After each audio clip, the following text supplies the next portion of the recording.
I want to add to that, Sir Jack Sower, that, you know, over the last few years, we've lost a lot of icons in the business. And so Jack Sower has the videotapes that they're now digitizing to preserve that history. But he needs help. But most important is that there's a lot of some of those icons still alive, but they cannot move around.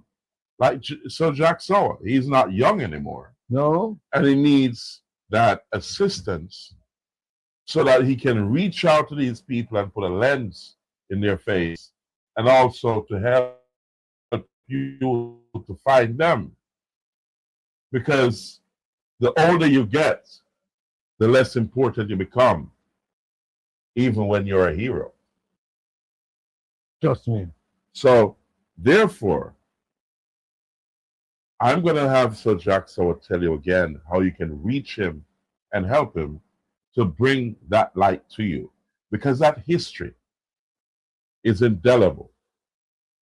When you talk about Bob Marley, Dennis Brown, Gregory Isaacs, and all the crew, they're all gone.